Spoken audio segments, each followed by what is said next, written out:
નમસ્તે, હું doctor Parigna Trivedi, consultant radiation oncologist, Shalby hospital, Naroda. Cancer diagnose થાય એટલે પહેલો વિચાર આવે કે કેન્સર એટલે કેન્સર, પણ આ જમાનામાં એવું નથી.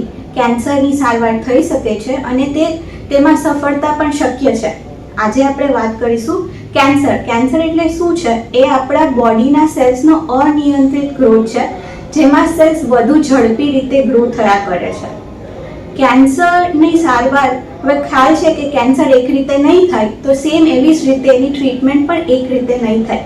એની ટ્રીટમેન્ટમાં 3 મેઇન મોડાલિટી યુઝ થાય છે, જેમ કે સર્જરી, રેડિયોથેરાપી અને કીમોથેરાપી. રેડિયેશન થેરાપી વિશે આજે થોડું માહિતીમાં વાત કરીએ તો રેડિયેશન થેરાપીમાં રેડિયેશન્સ એટલે કે હાઈ પાવર એક્સરેઝનો યુઝ થાય છે. આ એક્સરેઝ આપણે બોડીના એટલે કેન્સર સેલ્સ પર ટાર્ગેટ કરી અને તેનો વિકાસ અટકાવવા કે એને નાશ કરવામાં યુઝ કરીએ છીએ. આ સાથે સાથે આ પ્રિસિશનવાળી ટ્રીટમેન્ટ છે, જેથી કે આપણે આજુબાજુના નોર્મલ સેલ્સ પર શક્ય હોય તેટલી ઓછી આડઅસર આવે. રેડિયેશન થેરાપીની ટ્રીટમેન્ટ એક સીટી સ્કેન જેવા દેખાતા મશીન, જેને લિનિયર એક્સેલરેટર કહેવાય છે, તેના પર થાય છે. આ એક પેઇનલેસ પ્રોસિજર છે, જેમાં તમને કોઈ દુખાવો કે બળતરા થશે નહીં.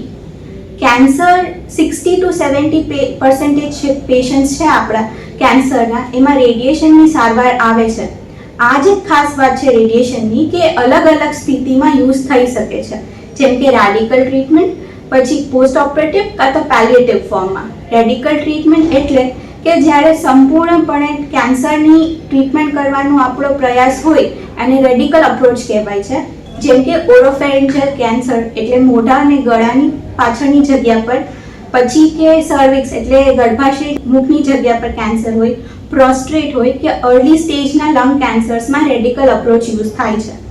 આની સિવાય પોસ્ટ ઓપરેટિવ એટલે કે સર્જરી થયા પછી, જેમાં સૂક્ષ્મ નરી આંખે નહીં દેખાતા હોય એવા સેલ્સની ટ્રીટમેન્ટ માટે આ યુઝ કરવામાં આવે છે. આ કરવાથી કેન્સરની બીમારી પાછી આવવાનું જોખમ એકદમ ઘટી જાય છે. આના પછીની ફોર્મ ઓફ ટ્રીટમેન્ટ છે પેલિએટિવ. પેલિએટિવ એક એવી ટ્રીટમેન્ટ છે જ્યારે આપણે કેન્સરની પૂરેપૂરી સારવાર કરતા નથી, પેશન્ટના પેઇન અથવા તો એના લક્ષણોને રિલીફ કરવા માટેની ટ્રીટમેન્ટ હોય છે, જેથી કરીને દર્દી આગળની એમની જીવન સારી રીતે વિતાવી શકે. સો આ રીતે રેડિયેશન આપણને રેડિકલ રીતે પણ યુઝ થાય છે અને પેલિએટિવ રીતે એક ઇમ્પોર્ટન્ટ પાર્ટ બની જાય છે આપણા કેન્સર ટ્રીટમેન્ટ માટેનો.